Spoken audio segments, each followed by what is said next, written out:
right, so welcome back here to the Winter Fancy Food Show. We are here at SFA News Live, the set that has everything happening from startups, innovators, authors, you name it. It's been right here on our coverage here from the Winter Fancy Food Show. And today I've got a new topic, and that's going to be talking about sourcing traceability. And when you look at the food system today, this is a big topic. I've got James Altmann of FoodLogiQ. Great to have you. Yeah, thank you. Excited to be here. Yeah, so James, for our viewers, let's learn a little bit about FoodLogiQ and kind of what you guys do.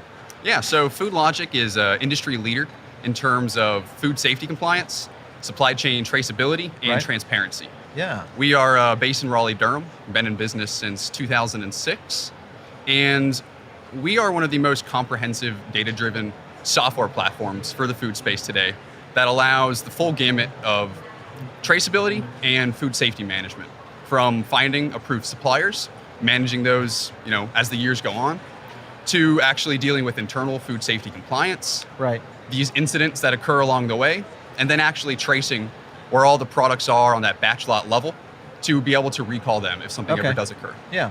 So what do you guys do at a show like the Winter Fancy Food? What's the kind of goal for you guys? Yeah, so I'm here meeting a lot of these up and coming, cool new products in the CPG space. Mm-hmm. Some of these companies are new, they're still startups, and they haven't really invested in food safety or transparency software. They're doing it pretty manually today. Right. And I'm really just meeting the brands that are ready to kind of make the investment and a little modernize their supplier onboarding, approval, and traceability initiatives that they might not be doing today. Yeah. All right, so let's talk about traceability, because this is one that has kind of triggered my curiosity, and that is when you look at the growth of companies like Beyond Meat, Impossible Foods, Memphis Meats, all these different companies that, Memphis is a little different since they're more lab grown, but when you look at traceability with products like that, which are using a variety of ingredients and different types of formulations, how would that apply to what you guys are doing? Would you be able to give some sort of traceability support to a company like a Beyond Meat? Yeah, absolutely. And really, we look at it as the product category isn't what drives traceability. Okay. It's really setting the foundations, whether you are, lab manufacturing a product or sourcing fresh produce from a farm to distribution points. Yeah. The basics come into standardizing your data using a language that any of your partners, whether it's downstream ingredients or upstream, distributors, retailers you're selling to, can all speak the same language. Interesting. So we help put in place GS1 standards in companies, which is really the language of traceability and industry best practice, as opposed to these homegrown, barcodes and labels. Yeah. So no matter where the product's coming from and who you're selling it to, you can all understand what's happening with that data. Yeah. So you can then take that and capture it in a series of different ways, whether you're scanning, whether it's electronic. Whoever is participating in your supply chain can provide that critical tracking event information so you can map out where your product started and ended up. Right. Okay, so the USDA obviously is very active in this space. How, and I guess to what extent do they get involved in these kinds of things from traceability and within these organizations that are in kind of these early startup phases? Where does that come into play? Yeah, so recently there's been a lot of regulatory shifts in the industry. Almost 10 years ago now was the whole enacting of FSMA, which really started paving the way for a lot of things. And just last year, the FDA came out with the new era of smarter food safety, which is really leading the way for technology to assist more and more companies. That wasn't really mandated before. They're starting to identify what pieces should be required for companies to adopt rather than a nice to have for these companies. Okay. All right, so difference between USDA and FDA, where does that fall? So it depends on the product category. Yeah. USDA is more agricultural, so meats. A lot of the CPG companies we work with would fall under the FDA. USDA, yeah.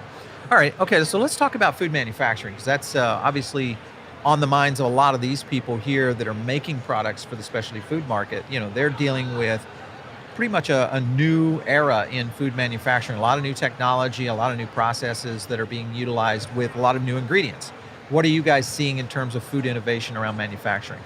Yeah, so there's been all sorts of new plant-based products especially coming out. And from my point of view, a lot of these add even more products and ingredients to their manufacturing operation. If you are now replicating, a meat product with plant-based ingredients and trying to replicate these textures, oftentimes it adds complexity to your supply chain.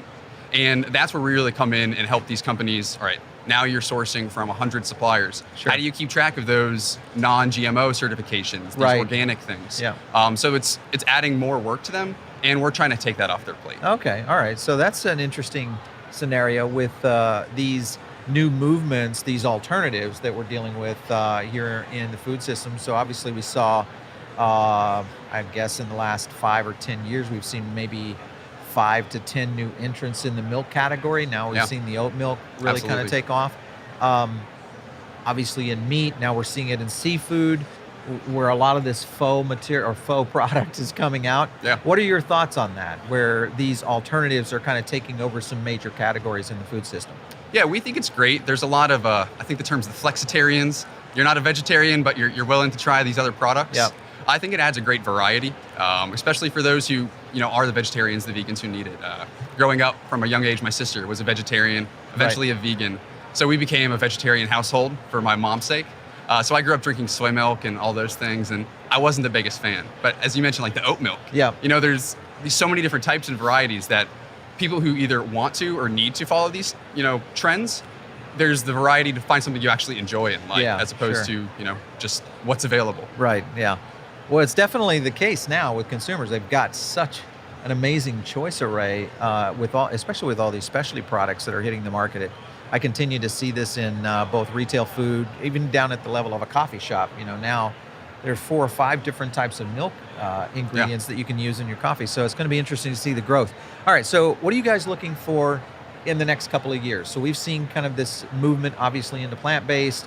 We've seen lab-grown come up into the market. We've seen a lot of new ingredients hit the floor here at the SFA show.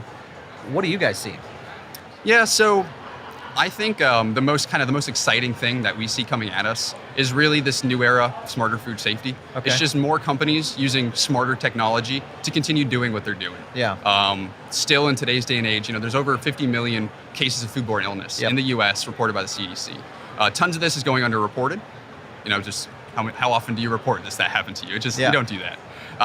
And we want to do our best effort to minimize that. Our mission at FoodLogiQ is if we can impact that number by 1%, that's 500,000 foodborne illness cases. We Right. might have helped, our clients, our food companies prevent.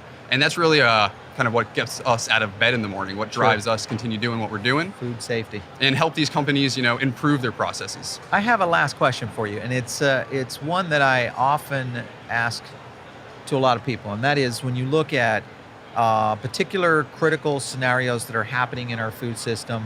Let's take romaine lettuce, all right?